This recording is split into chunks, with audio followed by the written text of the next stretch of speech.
Phantom Rage, the set of dreams? Oh wait, this set's not named Blazing Vortex. Can't wait for the arguments on, does IP Masquerano work with the Link 5 or not? Japan said it works. America has hit us with the Ask Your Judge. So today we're here to talk about Blazing Vortex. Just kidding. We're here to talk about Phantom Rage and the giant impact and things that we can expect out of this. So welcome back to your metagame predictions. Make sure you got the little subscribe button going on. Got those notifications turned on. Let's dig on into this, shall we?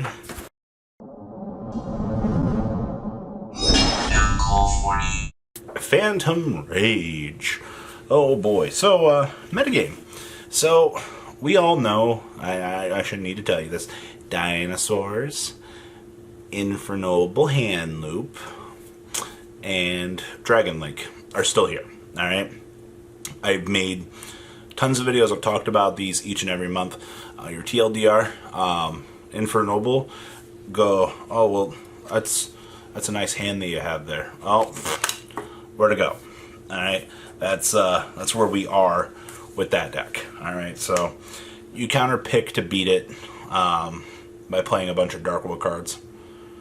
Wait a minute. If I open 5 Dark World monsters and then they nuke my hand, do I win? Just kidding. We're never going to actually do that. That's just the horrible inside of me talking. Then you have Dragon Link. Dragon Link, lock extra deck, play game. Alright?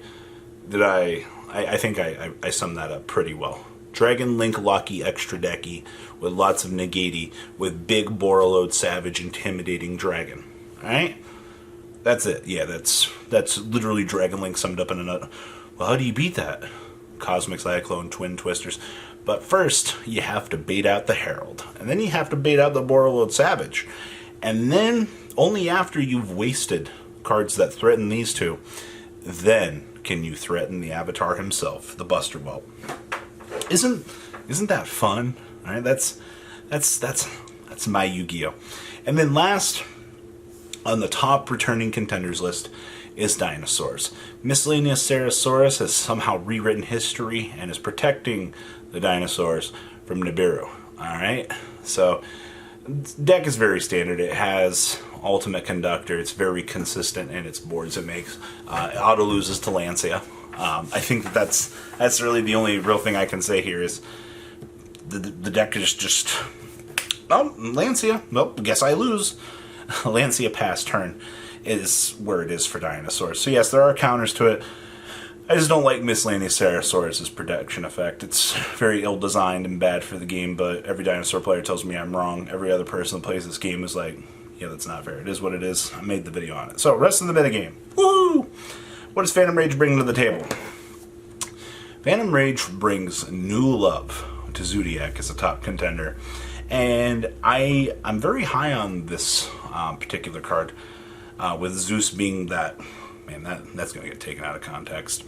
I think that the interactions that Zeus brings with Zoo is good. I mean, hell, you could make a Megaclops. If we had the Utopic Dragon and trash like that, we could make that, but, we don't have the cool dragon. So we're stuck on making Zeus's off of Borbos after we swing directly, which is really cool. And then we play, Ash Blossom's, Effect Veilers, Phantasmes, Nibiru's, Imperms. We're like 15 hand traps teched out in our deck so that we can just go second attack with that Borbo, make this super fat monster, just to have our opponent look at us and go, oh, you can multi-chain that? Yeah, I can. Now, as I'm making this video, I haven't seen a lot of crazy results for Zoodiac. I've been told that a lot of people think that the TCG version of the deck is going to head more towards Dogmatika, which I don't think is a bad thing. I think that the Dogmatika engine is very cool for what it brings to these decks. You get more extra deck manipulation, per se. I'm in Titanclad searching.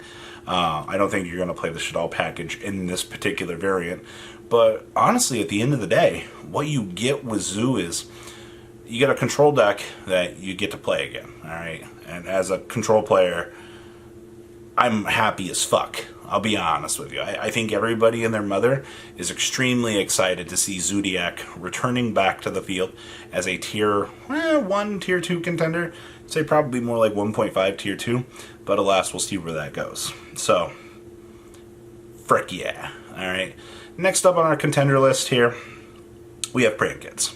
Alright, now, as we saw in the earlier results videos, you get you get a good decent amount of room to play around in your deck. I've seen some builds, I think it's wrong to play 2 Roxys, but you can do it. Alright, I'm not saying it's right or wrong, but I think it's wrong.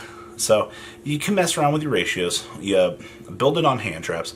The biggest complaint that I've heard so far from the deck is, how do I go second? Alright?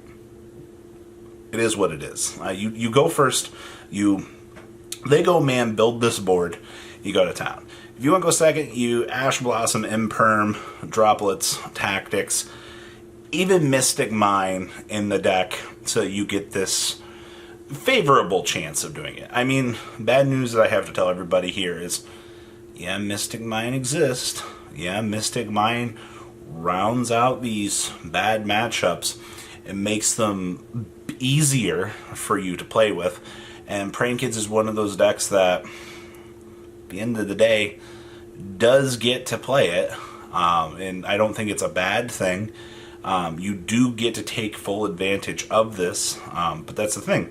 So, double Butler, and then you summon out a bunch of dudes. Pretty straightforward, right?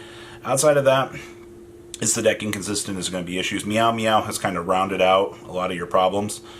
Formerly, the deck was a lot of 2 to 3 card combos. Now, Meow Meow has allowed you to play the entire deck on 1 card combo. Not a bad deal whatsoever. We take those, right, ladies and gentlemen? I do like when I can play my entire combo deck on 1 card. Good job, Konami. Probably one of the best cards that you've designed in a while. And that's how you actually make an archetype good. Please continue to improve on things like this. Alright, and then we've also got our favorite deck in the world. The whole virtual world archetype, aka True King of All Calamities Turbo. Now, as I said in the previous build that we talked about in the earlier results, I think that this deck, if True King of All Calamities gets hit, it's going to fall apart. The biggest thing that this deck has going for it is you literally make the True King of frickin' All Calamities, and then you stall your opponent out. I mean, by stall them out, detach, call Divine. Oh yeah, to the one guy that argued that Divine's not an attribute, I ask you, then what is the Egyptian gods then? Does the Egyptian gods say Divine on them? Alright, somebody actually argued that. What a time to be alive. So, True King of All Calamities, the deck can go second. I've seen it. It's actually really nice to it in Prank Kids. We have 2 decks that are very good at going second. This is something that we've needed for a little while now, alright? When Konami pushes more decks into the metagame that get the chance to go second, build these boards, and actually play the game, I think we're getting places, alright? So, good job. I'm really looking forward to Virtual World, though, and seeing the general impact on what we will get out of this. And the last thing I want to talk about for this video is Phantom Knights. Now, every person and their mother has told me that I'm wrong, this deck will be tier 1, and I'm once again here to question mark all of you and go, question mark. I think that Phantom Knights did get some very nice upgrades. Don't get me wrong. We just had a mini Zoodiac tournament where we could see the impact on things like Phantom Knights on the metagame. And, yeah, they lost to Sky Strikers. Don't even ask me how. I just watched this deck get bullied. Alright, lost to Sky Strikers of all things. So if you lose to Sky Strikers, do we consider you a real deck at that point? Just kidding. I like what the deck can do. The deck extends out combos really well, and it's very cheesy. But is it consistent tier 1, absolutely competitive? Ha ha ha, I'm going to win every game? No, I don't think so. Like I said, it's gotten very good. A possible ban list might put this deck back on the map, but from where I'm sitting right now, I'm still going to question mark all of you and go, it's really cool. You can do some really cool boards, don't get me wrong, but like, it doesn't seem all that cool to me. So, I mean, hey, you can cheese OTK with the Arch Dragon, but we'll have to wait and see. So, guys, what do you think? Phantom Rage impact on the metagame. Dun, dun, dun, dun, dun. Please leave a comment down below. Tell me what you guys think. And, well, guys, till next time. Oh, it doesn't work for me. It only works for Farva. Thank you, patrons, for making the ride never truly end. Without you guys' support, well, I would probably be doing Truffle Shuffle videos for a living. Guys, please check out VanCall40 for all of your Cardfight Vanguard content brought to you by MCall40. And if you are looking to pick up singles, check out mcallgames.com for your trading card game needs. Thanks for watching, everybody.